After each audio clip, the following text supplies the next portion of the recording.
o para quien no pudo venir porque no tenía conexión en el momento, pues también puede acceder. Les cuento que Nicolás, ¿cómo estás? Ya se nos acaba de unir Nicolás. Les cuento que como un pequeño resumen de lo que veníamos trabajando, veníamos el periodo pasado trabajando los temas como de independencia, la independencia, tanto en el ámbito de América Latina como de Colombia, el impacto de ese proceso en Antioquia, que es empezando el siglo XIX. Ya esta nueva etapa vamos a trabajar ya cuál fue el desarrollo de Colombia durante el siglo XIX, que como vamos a ver fue un siglo muy conflictivo, muy confuso, muy problemático, pero también lleno de definiciones y de transformaciones. Entonces, bueno, maestro, ya tenés ahí la guía. Bienvenidos de nuevo y esperemos que disfrutemos como este espacio. Bien, gracias, compañero Luis. Bueno, entonces, como tal y como lo indica el compañero, hoy vamos a las guías que se trabajan este último periodo. Espera un poquito, me voy a tomar que se me pues, hay mucha luz. Bien, bueno, así tengo así. Bueno, las guías que pues se trabajamos este periodo básicamente tratan de abordar todo el siglo XIX, pues de una manera bastante resumida porque pues el maestro lo puede confirmar, es mucha información, ¿no? O sea, trabajar un siglo XIX, créame que eso inclusive en la universidad se llevarían varios seminarios, porque pues son temas supremamente largos, complejos y demás. Eh, si notamos, venga, o sea, a medida que vayamos viendo la guía número uno del periodo, venga, la voy bajando. Entonces ahí ustedes pueden notar pues la introducción, más o menos el objetivo que tenía la misma, como lo nombró el compañero, es cómo continuar con como con esa linealidad temporal que estábamos hablando con el proceso de la independencia. Bien, yo creo que anteriormente ya lo habíamos comentado, pues el inicio de Colombia como república pues tuvo sus tropiezos, tuvo sus dificultades, hubo sus divisiones y básicamente por eso entonces partimos aquí lo que es la disolución de la Gran Colombia. No sé si al compañero Luis Fernando le parezca que pues vayamos hablando tema por tema. Igual creo que no alcanzamos a abordarlos todos hoy porque, como les digo, estudiantes, es bastante largo. Posiblemente en este encuentro y en el último que haya, que sea pues en la siguiente semana que se programe el encuentro virtual, pues terminaríamos así entre todos de abordar el siglo XIX. Pero pues quisiera, no sé si el compañero le parezca, empezar con lo de la disolución de la Gran Colombia. Sí, sí, me parece bien, Cristian. Como para contarles, en este periodo vamos a ver como dos partes. Esta primera parte como de la configuración político-administrativa, los diferentes procesos que hubo, y en el próximo, digamos, la próxima guía, veremos ya desde el punto de vista de la gente, desde el punto de vista del ciudadano común y corriente, cómo les llegan esas ideas políticas en una época donde los medios de comunicación pues no son como son ahora. Recordemos que no había radio, no había televisión, no había, la gente no todo el mundo era muy raro pues quien supiera leer y escribir. Entonces, cómo se transmitían esas ideas políticas. Entonces lo vamos a ver desde dos puntos, como desde arriba y también desde abajo. Ese será como lo que vamos a hacer. La idea es dejar esa parte acá en noveno para en décimo dedicarnos ya bueno, con quien esté, no sabemos quién va a ser el profesor de sociales de décimo, porque ustedes saben que siempre se redistribuyen las asignaciones académicas cada año, pero con quien estén, pues quedarían preparados para ya ver el siglo XIX desde lo cultural y desde la vida cotidiana. Entonces, sí, estoy de acuerdo con que entonces veamos proceso por proceso y miremos hasta dónde llegamos hoy. Igual tendremos otra oportunidad y la idea es que en un par de sesiones logremos resolver como dudas y hablar como de las generalidades. Bien, entonces arranquemos con lo que fue la disolución de la Gran Colombia. Inclusive la primera pregunta de la actividad, pues o sea, yo quise como que nos diéramos la oportunidad de conjeturar. A veces de pronto en la historiografía tradicional no se permite eso, en la versión más positiva de la historia. Entonces, por ejemplo, yo puse una pregunta ahí era, ¿qué hubiera sido de Colombia, o en términos muy generales, pues si la Gran Colombia existiera aún y si no se hubiera nunca separado Panamá en el año 1900. Pero bueno, entonces chicos, la Gran Colombia es básicamente, fue como esa primera república que hubo aquí después de la independencia, conformaba los territorios de lo que hoy actualmente es Venezuela, Colombia, Ecuador, Panamá. En su momento fue bastante, por decirlo, fue por decir, una especie de potencia recién fundada. Inclusive pues el maestro Fernando me corregirá. Hubo territorios de Centroamérica que en su momento quisieron adherirse a la misma Gran Colombia, debido a que pues significaba un estado bastante fuerte. La verdad, era un proyecto ambicioso que duró poco. La verdad, pues la Gran Colombia duró una década mal contada, que se empezó pues a fisurar o a hacer sus divisiones a raíz de, por un lado, pues los venezolanos también tuvieron siempre como su identidad aparte un poco de la colombiana. También históricamente se suele culpar a Bolívar por el hecho de él haberse declarado, por decirlo, no dictador, es que dictador, a mi parecer, yo siempre he diferido con ese término porque es que dictador me parece un término más contemporáneo. Pero en términos prácticos, Bolívar soñaba era más con un estado unitario, un estado donde pues él era fuera la cabeza visible, por decirlo, el gobernante absoluto, y eso pues no gustó en lo que fue Venezuela o inclusive, o sea, eso no gustó al interior de la Gran Colombia. Entonces, históricamente también se le suele pues culpar a Bolívar, pues tocaría mirar qué tan cierto es o qué tan falso es, de esa fisura que hubo en la Gran Colombia. O sea, que su proyecto al querer ser unitario, al querer ser absolutista, llevó a que pues Ecuador, la misma Nueva Granada, Venezuela, pues no vieran con buenos ojos ese proyecto de Bolívar.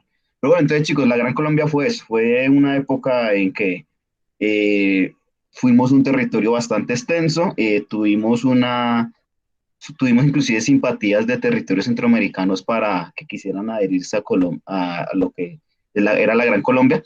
Una aclaración, le llamamos Gran Colombia porque o sea, el nombre oficial también era República de Colombia.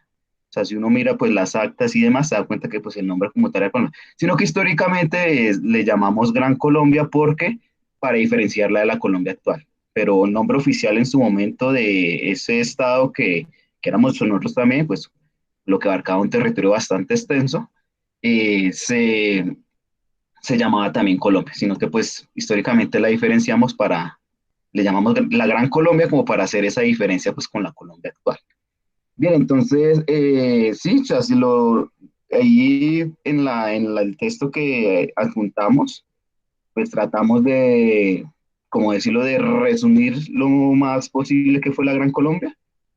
Y quizás el Congreso de Angostura en 1819 fue la que prácticamente la conforma, la une.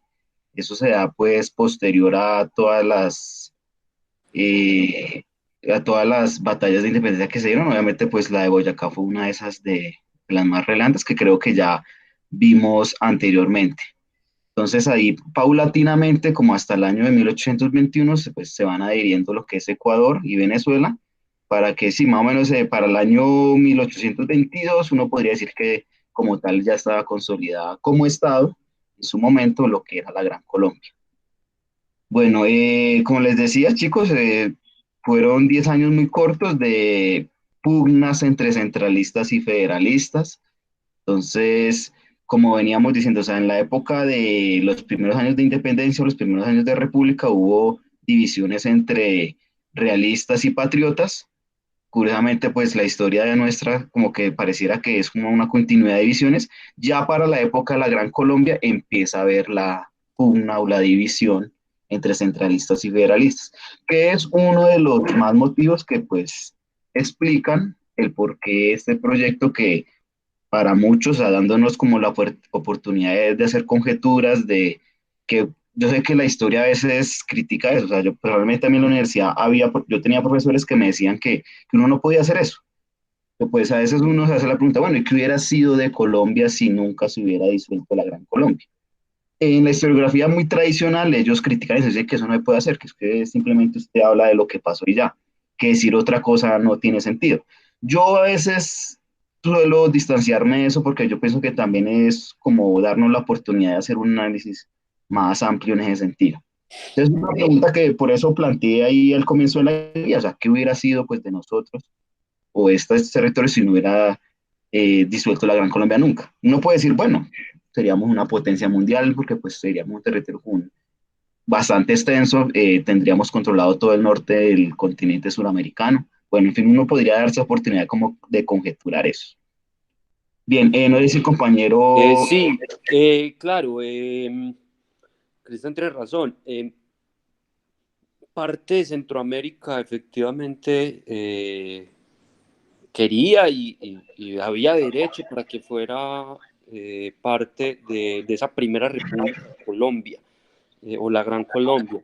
¿Por qué? Porque los límites de ese primer país que tuvimos eran los mismos límites de lo que era en la época colonial lo que se llamó el virreinato del Nuevo Reino de Granada, ¿cierto? Coincidían los mismos límites, era la misma jurisdicción, y esa jurisdicción incluía la costa sobre el Caribe, sobre el mar Caribe de Nicaragua, por ejemplo. Eso explica por qué, por ejemplo, San Andrés, que queda tan lejos de Colombia, queda más cerca de Nicaragua, pertenece a Colombia, ¿cierto? Porque esos eran los límites originales. Inclusive la costa de Nicaragua pertenecía oficialmente, originalmente, a, a lo que era la Gran Colombia. Lo que pasa es que muy rápido se cedió pues como a Nicaragua. Eh, pero bueno, eso explica en parte eso, y fue una de las defensas de Colombia en el litigio que hubo con Nicaragua, y por eso Colombia conserva las islas como tal. Se perdió una parte de mar, según la Corte Internacional de La Haya, no sé si recuerdan ese problema que fue hace relativamente poco tiempo. Se perdió una parte de mar, eso todavía no se ha oficializado, pero se conservó desde el Tribunal de la Haya, que es el tribunal internacional que juzga problemas limítrofes internacionales. Se conservó las islas como tal dentro de Colombia, en parte porque se había ratificado el tratado de frontera con Nicaragua en el siglo XX, pero también porque históricamente hacía parte del territorio, porque hacía parte del antiguo virreinato del Nuevo Reino de Granada. La disolución efectivamente, digamos, lo que mantiene unidos estos, lo que ahora son cuatro países, Colombia, Panamá, Venezuela y Ecuador, era la figura de Simón Bolívar. Bolívar muere en 1830, muere Bolívar, y mire que ya a finales de 1830 ya Venezuela se ha separado, y ese mismo año, a finales de ese año, a inicios del otro, se separa Ecuador. Y bueno, como aparece en el texto, también Panamá se había separado, lo que pasa es que se vuelve a juntar para luego perderse otra vez. Entonces, bueno, un problema que se va a generar también por una tradición que se venía desde el Imperio Español en América, que era la autonomía territorial que tenían las diferentes provincias cuando hacíamos parte del Imperio Español. Era muy difícil de conciliar eso, entonces casi que estar juntos como repúblicas o como territorios unidos bajo un mismo país era como a la brava, ¿cierto? Como forzosamente unidos ahí, entonces apenas pudieron, cada quien se fue yendo. Incluso todavía hay ideas separatistas en Colombia. Yo no sé si ustedes han escuchado, pues algo que personalmente me pone una tontería, pero bueno, todavía se ve por ahí, es que no, que Antioquia independiente y no sé qué, y bueno, y más de una idea por ahí separatista todavía uno escucha por ahí. Eh, insisto, a mí eso me parece ridículo ese tipo de posturas, pero habla de lo frágil que ha sido la unidad, ¿cierto? Aún hoy es muy difícil considerar esa unidad. Eh, y bueno, pues la Gran Colombia que hubiera sido hoy un super país en cuanto a recursos naturales, en cuanto a regiones, en cuanto a... nada más piensen que tendríamos el canal de Panamá, tendríamos, si fuéramos un solo país, en un mismo país constituiría el canal de Panamá una de las, quizás la mayor biodiversidad del planeta. la riqueza en hidrocarburos que ha tenido históricamente Venezuela, la riqueza en pesca que ha tenido históricamente Ecuador, y en cultivos. Por ejemplo, Ecuador es el primer productor mundial de banano y de plátano, por ejemplo. Mejor dicho, seríamos una auténtica potencia. Y bueno, inclusive sin Venezuela y sin Ecuador lo somos, y sin Panamá lo somos, pero imagínate juntos.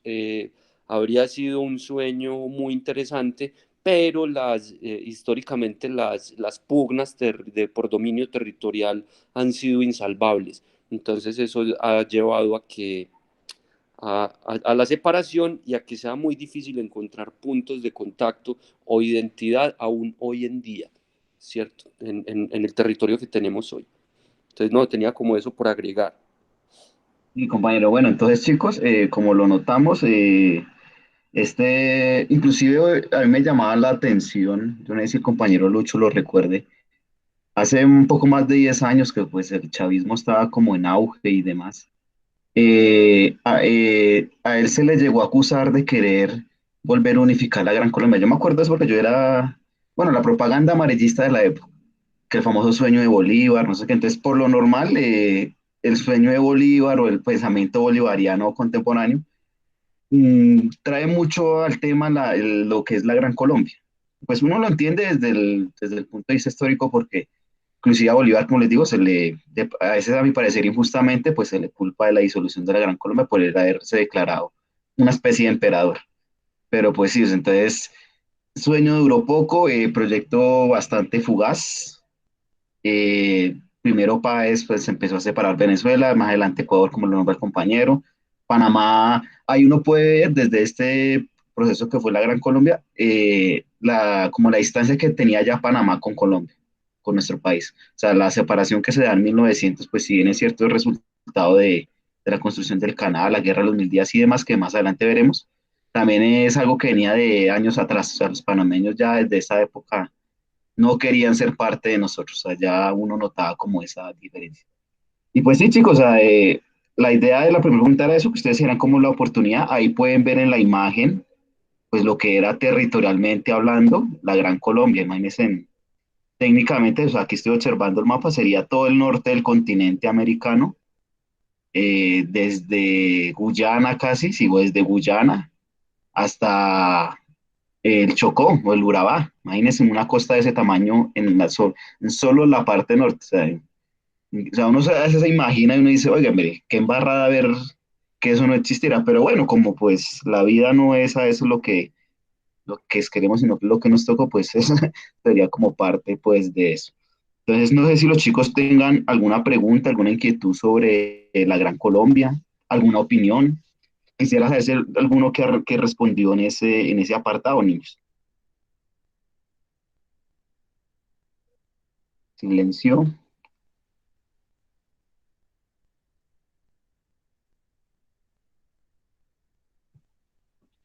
Están como tímidos o niños, pero bien, bueno, no importa.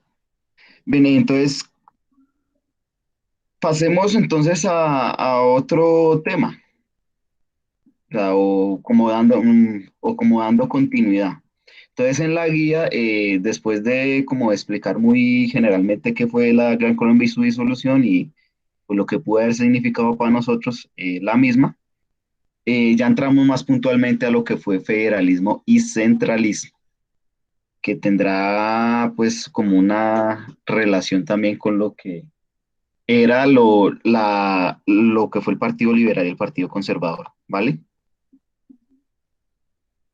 Bien, entonces, federalismo y centralismo. Perdón, Cristian, hoy, por ejemplo, vemos como en todos los medios están hablando pues como de las elecciones en Estados Unidos, que es un país Ah, federal. Entonces vemos cómo es como un tipo de elección tan raro. Allá no gana el que saque más votos, que ¿cierto? ganen los colegios No electorales. que eso, sino que lo elige un colegio electoral. Eso lo explica, es precisamente un sistema federal. ¿Por qué? Porque un sistema federal es un montón haga de cuenta, un montón de pequeños países unidos en torno a un país más grande. ¿cierto? Es como un montón de autonomías juntas, pero conservando su autonomía, ¿cierto? Entonces, por eso en un país como Estados Unidos, la elección se da por vía indirecta a través de un colegio electoral porque demuestra el poder que tienen los estados, ¿cierto? La autonomía que tiene cada estado. Sí. Eh, es como para mostrar eso explica un poco, quería como añadir, apuntar eso pues a propósito de la coyuntura que estamos viendo toda esta semana. Bien, no, sí, también. Mire, lo otro es que la División Federal Central se empieza a dar, o sea, o a marcar mucho poco después de la disolución de la Gran Colombia. Pues apenas se pierde el proyecto de la Gran Colombia, se disuelve, pues lo que queda en la Nueva Granada, porque pues es como el nuevo nombre que adopta Colombia en su momento, puede llamarse Gran Colombia o Colombia, pues como que adhiere el nombre de la Nueva Granada, y pues los encargados de ese territorio empiezan a mirar, bueno, pues, ¿qué vamos a hacer con esta parte que nos quedó, por decirlo así? Entonces empieza a haber esa división. Unos plantean un centralismo, o sea, que hubiera un gobierno central que dominara toda la Nueva Granada, y otros planteaban el federalismo. El argumento de los centralistas en contra del federalismo era que por culpa del federalismo se había dividido la Gran Colombia, que entonces que un federalismo o repetir un federalismo en la Nueva Granada no era viable porque si veníamos de un proceso donde pues se separó Ecuador y Venezuela, pretender que sigan habiendo divisiones de estados llevarían a que se siguiera, por decirlo, despedazando más el territorio. Ese era el argumento en su momento de los centralistas. Y por su parte, pues los federalistas tratan de dar una explicación muy similar. Los federalistas decían que por el contrario, el culpable de la disolución fue el unitarismo, que porque al no darle suficiente autonomía a las provincias, estas decidieron separarse. Es que por el contrario a lo que decían los centralistas, el federalismo ayudaría a consolidar la nación de una manera más compacta. Entonces, ahí podemos ver esa primera división. Por lo normal, los federalistas históricamente se les relacionaban perdón, los centralistas se les relacionaban a Bolívar.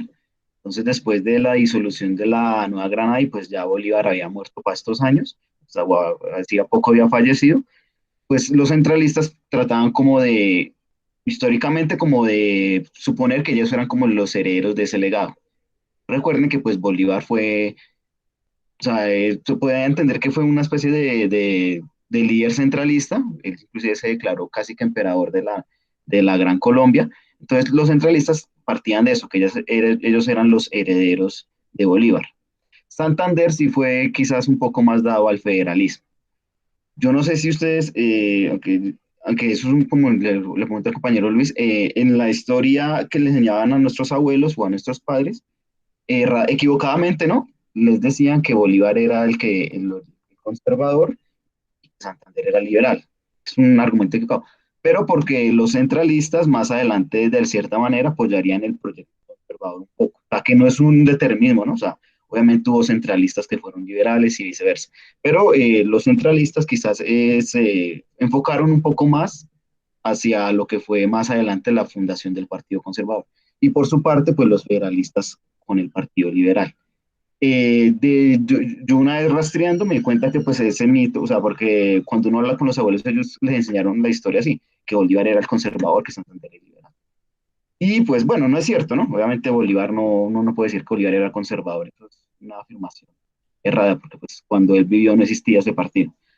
Pero entonces ahí podemos ver eso, o sea, entonces como que mutamos a una división federalista-centralista que a su vez lleva a una división entre liberales y conservadores. Entonces, como podemos denotar, chicos, como siempre lo he dicho, pues lastimosamente pues nuestra historia es una historia de divisiones para puntualizar bien qué es centralismo y federalismo. Recordemos, centralismo es que un territorio está gobernado por un poder central. Podemos decir hoy en día que pues Colombia es un país central, de cierta manera. O sea, aquí no tenemos estados, tenemos departamentos. Entonces, todo el ejecutivo, que es la presidencia, es como el poder central del país. O sea, el gobernador de Antioquia o el alcalde de Bogotá o la alcaldesa de Bogotá tienen cierta autonomía, pero como tales, en últimas, sí, también responderán siempre ante un poder central.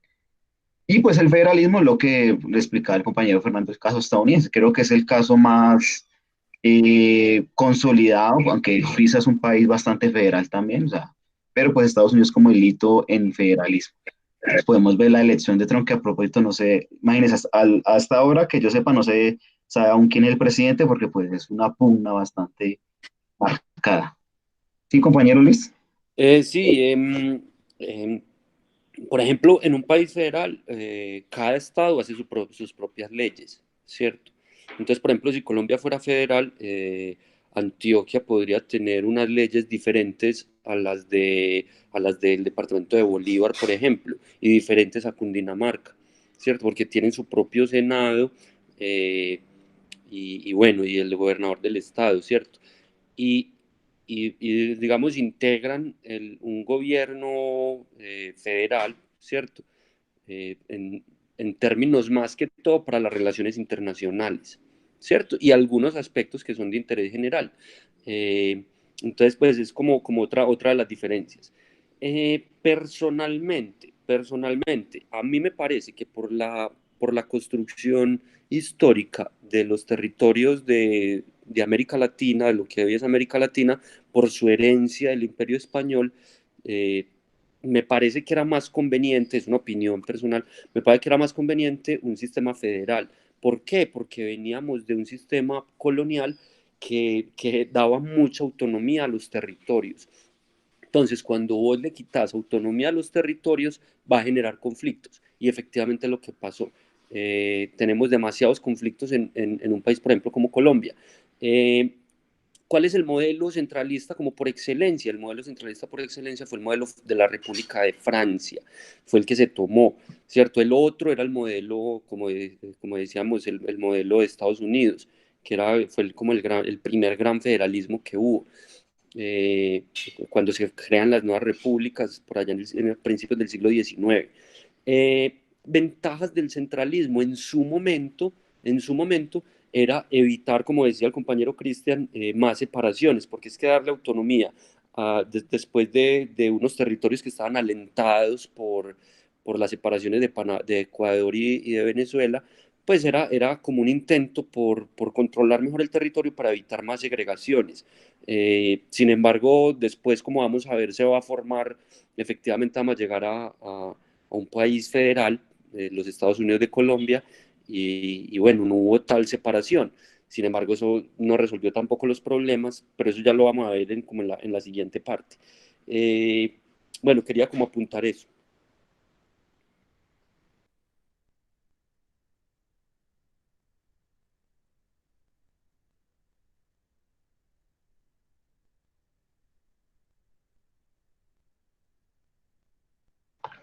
Casi no puedo prender el micrófono. Bien, entonces, igual entonces podemos ver aquí la mutación como la compañía, entonces ya entraríamos a lo que es el bipartidismo. Una aclaración, o sea, conservador y centralista no son sinónimos, sino que pues históricamente lo relacionamos porque en muchas cosas fueron afines, ¿no? Entonces, aclarar eso, porque a veces de pronto equivocadamente cree que son sinónimos. Como federalista y liberal, si bien es cierto, están muy relacionados, no son sinónimos. A veces tendemos a utilizar sinónimos para todo, pero no, no son sinónimos. Entonces, bueno, si ustedes hacen la lectura de la guía, se darán cuenta que tuvimos un sinfín de constituciones, tuvimos un montón de problemas políticos. O sea, cuando uno ve en el siglo XIX la cantidad de nombres que tuvimos y la cantidad de constituciones que tuvimos, uno se da cuenta de que así era un país bastante caótico. O sea, era una cosa tremenda en ese sentido.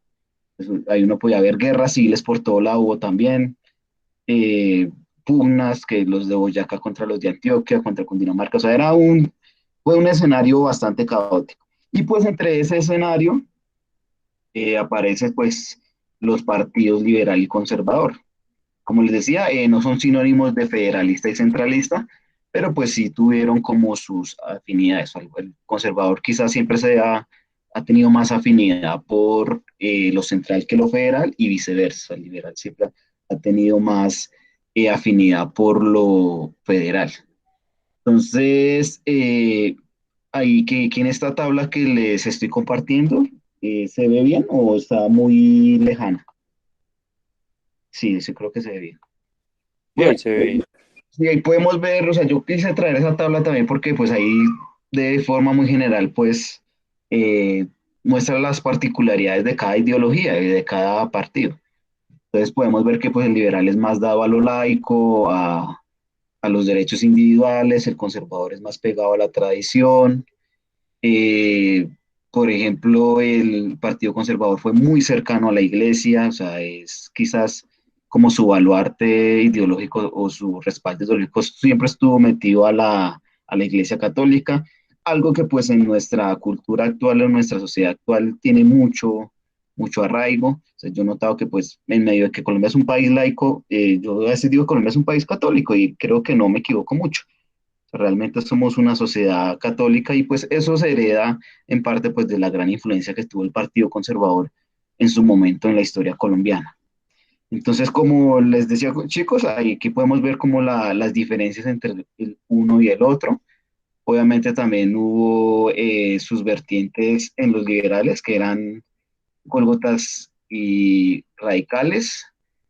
Podemos ver que, por ejemplo, el Partido Conservador, aparte de los miembros de la iglesia, pues había hacendados latifundistas, y en el Partido Liberal como que sus principales o sus exponentes o sus líderes o la afinidad estaba como por parte de comerciantes y artesanos. Entonces ahí podemos ver como de dónde vienen, por vienen más o menos por decirlo, las castas políticas del país. Uno puede decir que pues las élites liberales del país provienen pues de los antiguos comerciantes y artesanos que hubo en el siglo XIX, y pues las élites conservadoras del país provienen como de los hacendados y latifundistas de su época. Ahí, esa era mi intención con eso. Al contrario del Partido Conservador, pues el liberal siempre propuso la separación entre la iglesia y el Estado, algo que hoy en día es un principio que tenemos en la Constitución actual, pero que culturalmente no se da así siempre. O sea, como insisto, culturalmente somos una sociedad aún muy católica, que no es malo ni es bueno. O sea, aquí no voy a entrar a juzgar pues las conveniencias o no, porque pues, pero pues sí tengo mis observaciones al respecto. Entonces ahí esta tabla, si ojalá la detallen muy bien, dirá y nos mostrará bien qué proponía cada ideología. Una era libertad de cultos y libertad de enseñanza, los liberales, ¿no? Los conservadores dirían que la enseñanza esté a manos de la iglesia, pedida por el Estado, que no había libertad religiosa como dije anteriormente, pues había una sola religión. Inclusive nosotros oficialmente fuimos un país católico por más de un siglo, de la Constitución de 1880 hasta la 91. Literalmente fuimos un país confesional con cierta tolerancia de cultos, porque antes se hablaba antes del 91 ni siquiera se hablaba de libertad de cultos, sino de tolerancia de cultos. Es un detalle que más adelante veremos.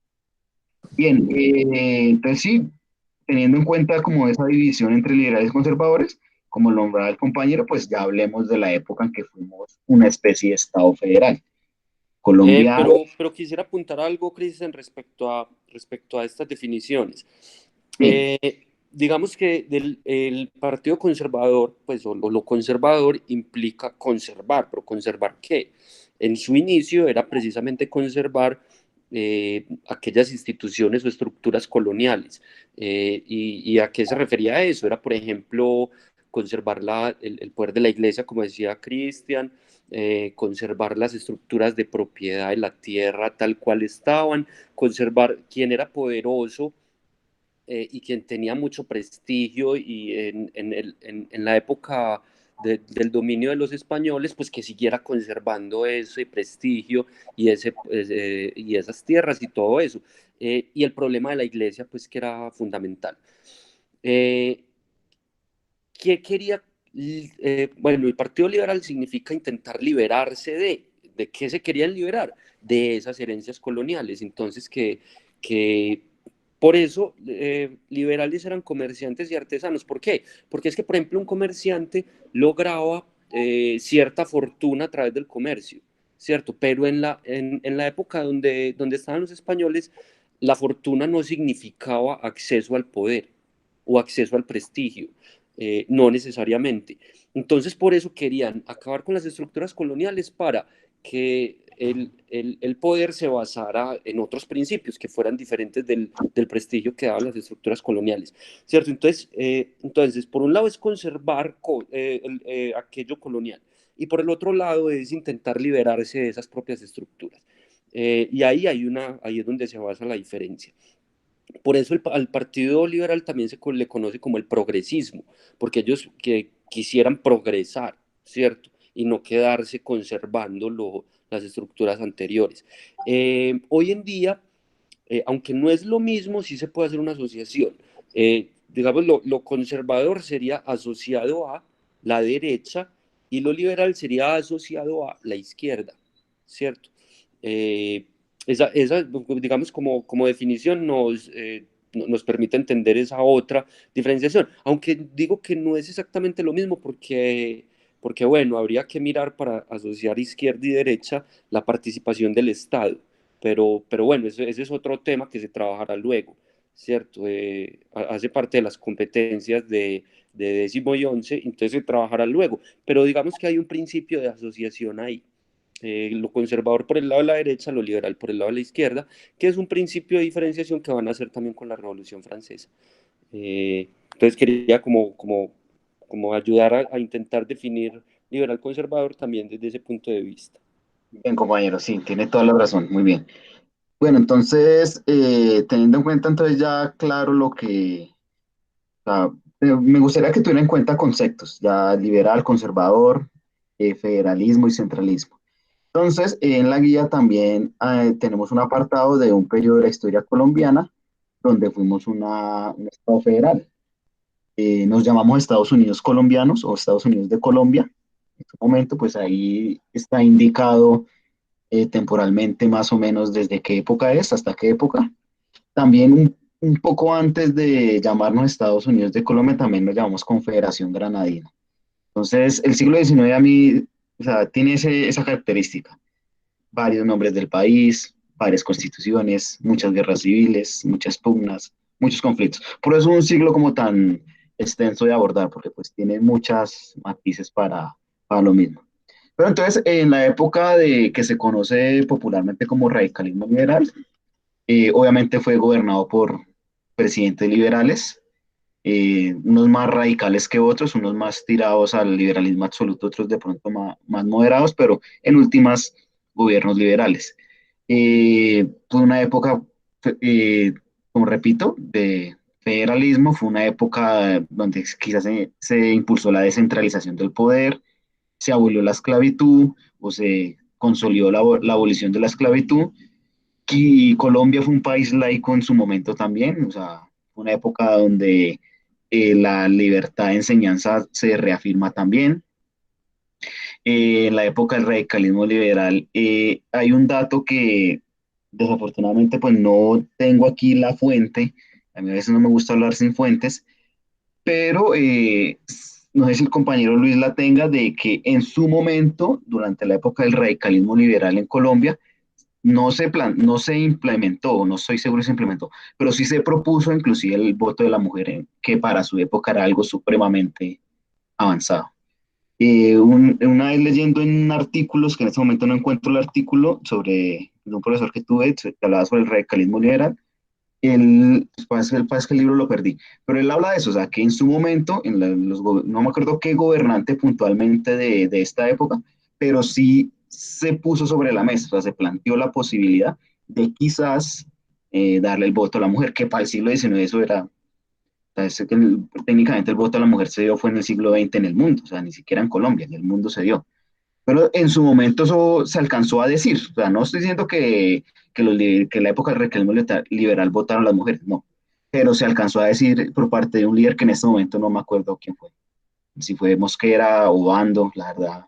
Pero es un dato que yo siempre digo porque ahí más adelante tengo la fuente, se las traigo, pero también se alcanzó a insinuar o a decir en su momento. Entonces podemos ver eso, o sea, un periodo de la historia colombiana, más o menos de unas 2 décadas, mal contadas, un poco más, un poco menos, donde pues los gobiernos que tuvimos fueron de una línea liberal radical, o sea, aunque ese término radical lo utilizamos hoy en día porque ya los conservadores que entrarían a gobernar después con la regeneración, o más que conservadores, los liberales arrepentidos, que entrarían a gobernar después con la regeneración, llamarían a ese periodo radical, porque pues eso es como a veces es un término peyorativo, o sea, el término radical viene es más como, o sea, es una denotación que se da después debido a los gobiernos conservadores. Entonces, eso fue una época donde hubo un intento, eso ya es una opinión personal, de modernizar el país. O sea, si ha habido intento realmente práctico que más se haya acercado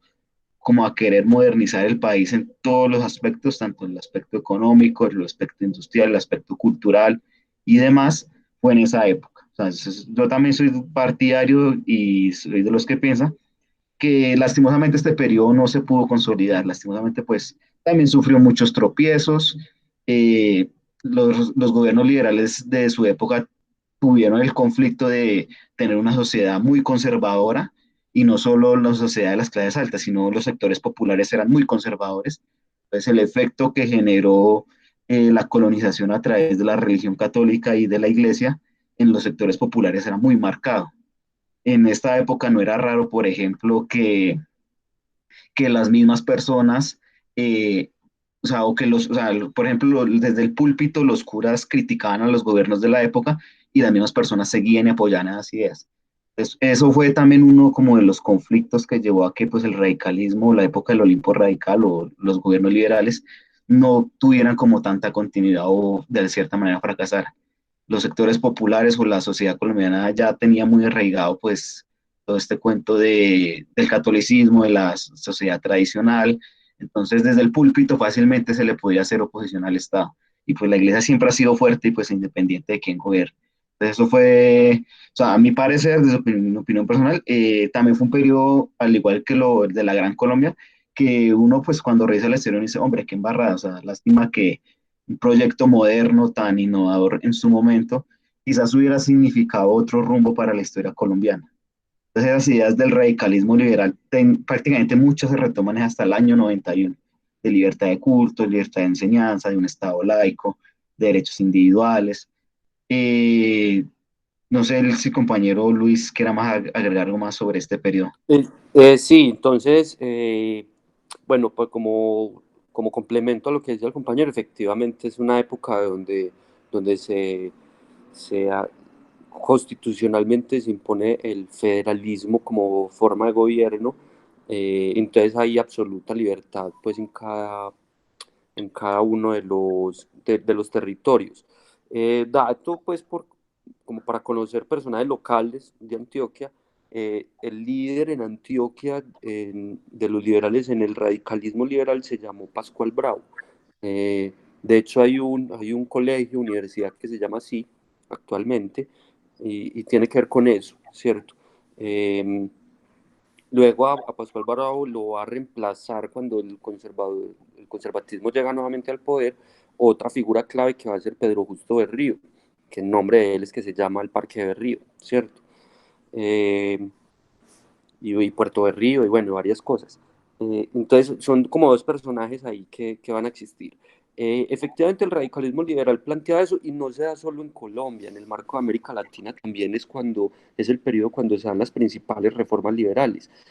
Aunque la esclavitud se había abolido desde 1851, aquí es cuando se consolida como esa idea y la idea pues como del trabajo libre asalariado que se daban condiciones muy precarias, pero bueno, a comparación con la esclavitud, ya se concebía como un logro. Efectivamente hay un nuevo rol que va a asumir la mujer en esta época en la sociedad, es decir, la mujer empieza también a salir de casa. Antes la mujer se entendía solo dentro de la casa, va a empezar a salir.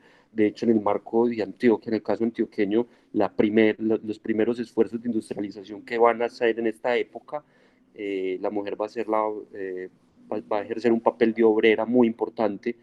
eh, no, en el caso antioqueño, por ejemplo, las primeras empresas textiles, casi que el 80% de la mano de obra van a ser mujeres. Y bueno, esto era una novedad también, tremenda, era la mujer por fuera de la casa. Obviamente con un acompañamiento también eh, eh, digamos, por parte de la iglesia para evitar escándalos morales y bueno, muy propio también de la época, porque radicalismo liberal no significa que la iglesia dejó de cumplir un papel en la sociedad, sino que ya había una separación con el Estado. Va a durar poco realmente, pero van a ser unas experiencias muy interesantes para lo que va a ser después. Y, como resaltaba el compañero, esto no va a eliminar la conflictividad. Como vamos a ver, lo peor de la conflictividad está por venir, y se va a dar luego en el cambio del siglo del XIX al XX, con la guerra más sangrienta pues, que hemos tenido abiertamente, la guerra abierta más sangrienta que tuvimos, que fue la guerra de los 1000 días. Eh, Fue un periodo entonces de experimentación muy interesante, eh, de experimentación bueno, lleno de novedades también. Y cuando digamos, se siembra la semilla de modernización, todavía no va a ser propiamente el proceso de modernización. Para eso habrá que esperar hasta después de la Guerra de los 1000 días, es decir, las primeras décadas del siglo XX, pero acá se va a sembrar como esa semilla. También respondía la época del radicalismo liberal, también respondía a una necesidad de apertura a los mercados internacionales. Eso va a ser muy importante.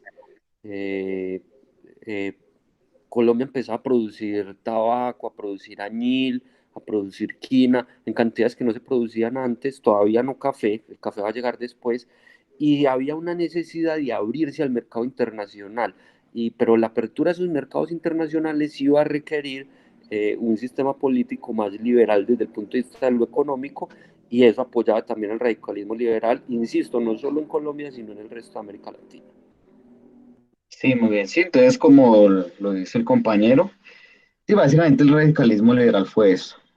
Intento, a mi parecer, muy chévere, muy moderno, muy ambicioso de querer hacer de la sociedad colombiana en su momento un país moderno, una república avanzada, una república con ideas laicas, con pensamiento moderno, algo que los primeros años de independencia no lograron, pese a que nuestros próceres de independencia fueron personas modernas, el proyecto como que no cuajó mucho.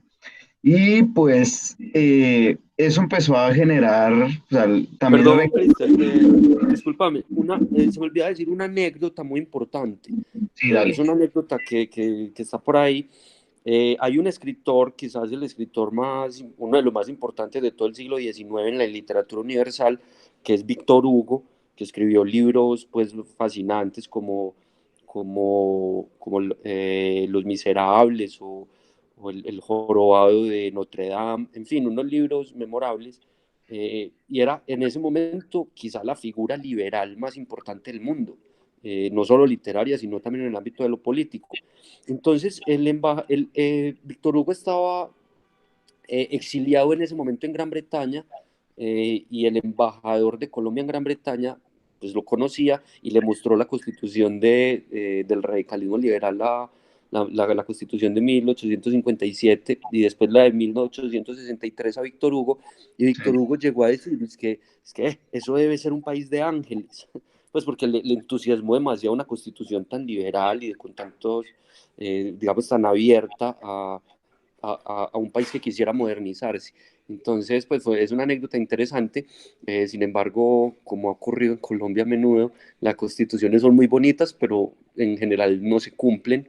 Eh, como dicen los tratadistas, son letra muerta, es porque hablan palabras muy bonitas, pero eso no se cumple. Lo vemos en la de hoy, ¿cierto? Que, por ejemplo, establece el derecho a la vivienda, pero vemos que hay gente que la desalojan y la dejan viviendo en la calle porque se atrasaron una cuota con el banco. Entonces, pues son muy bonitas que plantean, pero normalmente no se cumple, y pasó con la constitución del radicalismo liberal, una de las constituciones del radicalismo liberal. Lo Sí, quería apuntar pues como anécdota. sí, la de Río Negro, la de 63 también. Oh, lástima Eso. que... Creo que fue esa la que Sí, revisó Víctor Hugo, la de Río Negro, la del sí, 63. la del Río. Mire, lástima, esa no se me olvidó, pero sería bueno que, chicos, comparen las constituciones del 63 con la del 86. El prólogo nomás, o el preámbulo. Y era, o sea, ahí uno denota la diferencia del tipo de país. La del 63 es supremamente laica, o sea, no invoca a Dios partiendo de eso.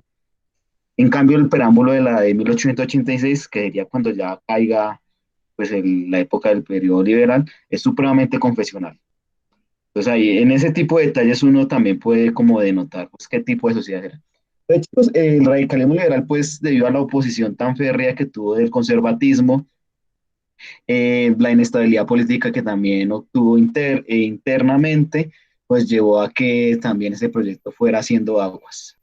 Entonces fue haciendo aguas hasta que más adelante, venga abajo, después del radicalismo liberal pasamos a un periodo que se llama la regeneración.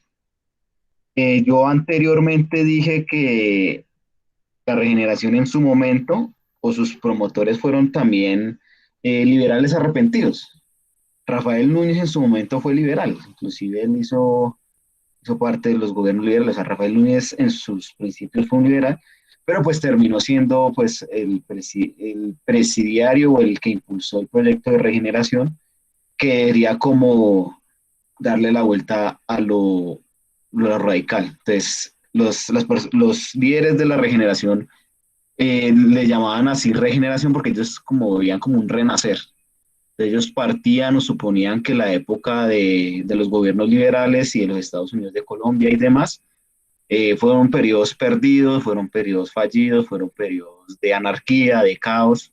Entonces ellos eran como los regeneradores, ¿sabes? Los que iban a reconstruir, a hacer renacer, no sé qué, pero veían como una especie de arreglo cultural en ese sentido. Bien, espera que es que aquí estoy. Mientras Cristian arregla, sí, digamos, los regeneradores pensaban que las costumbres, sobre todo las costumbres morales, se iban a perder, lo cual valoraban mucho debido a los gobiernos liberales. Entonces consideran que era urgente regresar a que la iglesia hiciera el control social, ¿cierto? ¿Cuál es el control social? Es que como funcionaba desde tiempos coloniales, que la iglesia controlara la sociedad para que la sociedad se comportara de una manera definida y bajo los criterios morales preestablecidos y que no se rebelara, ¿cierto? Que pues, mantuviera, digamos, bajo los principios de lo que las élites de ese momento necesitaban, que es una sociedad obediente, tranquila, trabajadora, eh, que no se quejara, que no, pues que si sentía que era explotada en el trabajo, en lugar de quejarse y exigir mejores condiciones laborales en un momento de inicio de modernización, que al contrario agradeciera por lo menos tener un trabajo. Es decir, necesitaba que la iglesia regresara a tener el control sobre eso. Y para eso esgrimían principios religiosos como el pecado y en fin, y culpan a los liberales de ese asunto. Entonces Sí, es un momento donde la modernización invita a muchos cambios, pero las élites tienen temor que esa invitación a esos cambios haga que la sociedad se les salga de control. Y vieron a la iglesia como una buena manera de continuar con ese control sin perder la necesidad de la modernización. Entonces por eso le llamó regeneración, regenerar las costumbres morales que un proceso de modernización ponía en duda.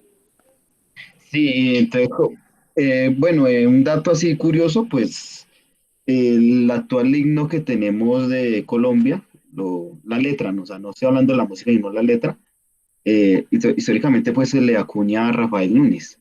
Nuestro himno tiene unas connotaciones religiosas muy fuertes, ¿no? O sea, uno revisa el himno de Colombia, es un himno muy católico en muchas estrofas, ¿no? Entonces ahí no también puede como denotar ese principio, o sea, el himno de nosotros lo heredamos desde la regeneración. Entonces, Rafael Núñez, a través de la iglesia, veía como ese proyecto. También los regeneradores veían como en la religión católica como esa institución capaz de crear una identidad nacional también. Ellos también tuvieron como una preocupación por la famosa identidad nacional. Entonces veían que en los siglos que llevaban como república, pues no habían podido consolidar esa identidad y veían como en la institución de la religión y a través pues, de la educación, la iglesia de tener control total de la educación, podía generar como esa identidad que según los regeneradores no se había podido tener y extrañamente culpaban a los liberales, o sea, que, pues, a mi parecer equivocadamente los culpaban de la falta de identidad, pero los regeneradores lo culpaban de eso. La regeneración también tuvo mucho o mucho afín con el buen uso de la lengua. Entonces, por eso en esta época también son importantes Miguel Antonio Caro y Rufino José Cuervo, que eran pues unos intelectuales, lingüistas, quizás inclusive en el mundo de la lengua castellana muy reconocidos, que eran los que, o sea, o en la regeneración veían ellos como el hecho de que ellos impulsaban el buen uso de la lengua y el buen uso de la lengua también hacía parte de esa identidad nacional. Entonces la regeneración también fue un proyecto que buscaba una identidad nacional a como fuera costa. Entonces, veían como en lo tradicional más fácil la búsqueda de esa identidad, que a mi parecer tuvo efecto en Colombia, ¿no? Entonces uno a veces ve que de alguna manera pues lo religioso tiene mucha fuerza en nuestra identidad, que hoy en día uno puede decir que es más que lo religioso será el fútbol, ¿no? Porque a mi parecer yo creo que la política y la escuela ya casi no generan como ese golpe de identidad. Quizá lo religioso en una parte y el fútbol, aquí como hablan en términos contemporáneos, serían la otra. Y no sé si los chicos tengan preguntas, ya que se nos está yendo el tiempo. Que Cristian, un apunte. Teniendo en cuenta digamos, la actividad que tiene que ver con esta parte, ¿cómo se relacionaría los periodos de radicalismo liberal y la regeneración con la Colombia actual?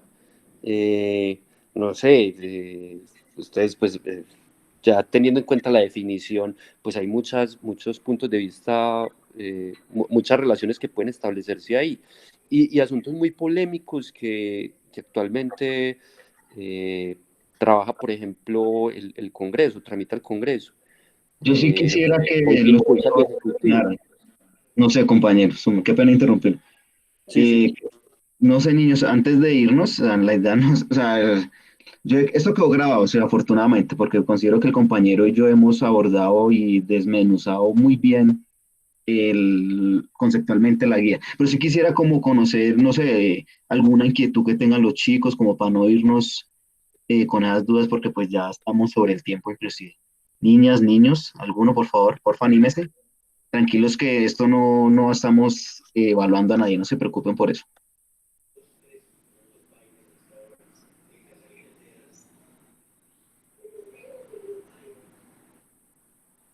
Alguien que salve la campana a última hora, ¿no?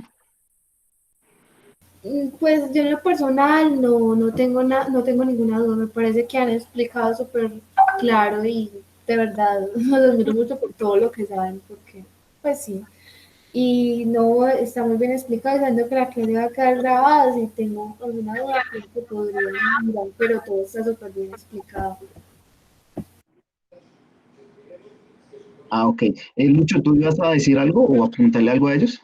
No, ya había terminado. Sí, porque la idea es, como lo venía diciendo el compañero, como la relación que hay entre eso con la Colombia actual. Entonces yo diría, por ejemplo, uno puede decir que la regeneración tuvo incidencia actualmente, o sea, ahí como para ayudarles con la guía, pues en el ámbito religioso sí, claro, tiene mucha incidencia. Hoy en día, como si bien es cierto, unas sociedades más que otras, pero Colombia es un país bastante católico aún. O sea, no, obviamente ya hay auge de nuevas religiones, también hay un auge como de personas ya poco interesadas en el tema religioso, pero culturalmente aún sigue demarcando. O sea, a nosotros todavía nos gusta hacer la primera comunión, ir al bautizo, que la confirmación, casarnos. Entonces uno ahí puede ver culturalmente como esa incidencia. Y pues lo liberal también somos una sociedad de pronto ya algo mucho más abierta. O sea, tampoco suponer que entonces Colombia es una sociedad medieval. No, pues de pronto hasta ese extremo no. Que sea una sociedad en muchos aspectos cerrada, sí, pero sí, en muchos aspectos uno ya puede ver como las libertades individuales florecer. Que eso es más por la del 91 que por el radicalismo liberal, pero pues esa sería como esa relación. Bien, no sé, compañero, si le parece si lo que queda de regeneración y lo que queda de lectura más lo que su merced planteaba de verla desde abajo lo hacemos en el próximo cuarto. Como les decía, es un tema bastante largo y pues abordarlo en una hora es Claro. como complicado, inclusive nos hemos pasado ya. En la próxima empezamos con la Guerra de los Mil Días y la separación de Panamá que nos queda faltando. Y Sí, continuamos sí, me parece. la, con, con estos aspectos políticos desde abajo, desde cómo lo asumía la población. Sí, me parece. Igual como para cerrar lo de la regeneración, pues sí, o sea, fue o sea, crea una constitución en 1886 que nos rige hasta el 91, constitución supremamente confesional, católica, Por eso Colombia es el país del Sagrado Corazón, porque tuvimos un presidente por allá, mitad del siglo XX, que nos consagró el Sagrado Corazón, porque era, desde el Estado era legítimo hacer eso. La importancia del hablar el español, que fue quizás en lo que más fracasó, porque pues un país con ese sinfín de acentos, entonces suponer que iba a haber una lengua única en ese sentido, pues eso sí creo que no prosperó. Y pues sí, pues no sé si tengan preguntas, chicos, y pues si no las hay, creo que pues agradecerles por habernos escuchado hoy. Y esto vamos a difundirlo porque me parece que la charla que tuvimos con el compañero Luis y con los estudiantes fue muy buena. O sea, la verdad se explicaron temas puntuales muy precisamente y pues no sé si tengan alguna última inquietud, sino entonces haríamos así por hoy. No, pero por el momento no, ninguno. Estuvo muy buena la clase, entendí muy bien. Y gracias a Bueno, ustedes por explicar. Pero bueno, esa era la idea. sí, chicos, entonces, bueno, entonces si tienen dudas, ya saben pues los horarios de nosotros para dudas, inquietudes. Ojalá que este video pues lo vean los demás estudiantes que no se han conectado. Entonces yo creo que, compañero, fue una feliz tarde. Su merced también se va a despedir. Sí, sí, un saludo, muchas gracias por venir y nos estamos viendo. Cualquier duda, ya saben dónde encontrarnos y bueno, estamos hablando. Listo, chicos. Entonces, ojalá el próximo encuentro estén también, que va a ser el último del año. Entonces, un feliz día para todos. Igualmente. Chao. Chao, Gracias, hasta luego. Gracias, hasta luego, que tengan hasta un feliz luego. día. Luego. Gracias. Igual. Bueno, chicos, chao, chao. Cristian, hablamos hermano, nos vemos ahora en la reunión. Sí, ¿a qué horas? Pues debía haber, creo que a las 11 debía haber reunión. Ay, no jodas, yo ni idea, mano. Pero bueno, entonces nos vemos ahorita en la reunión. Entiendo que ahora hay reunión a las 11, me parece. Igual confirmamos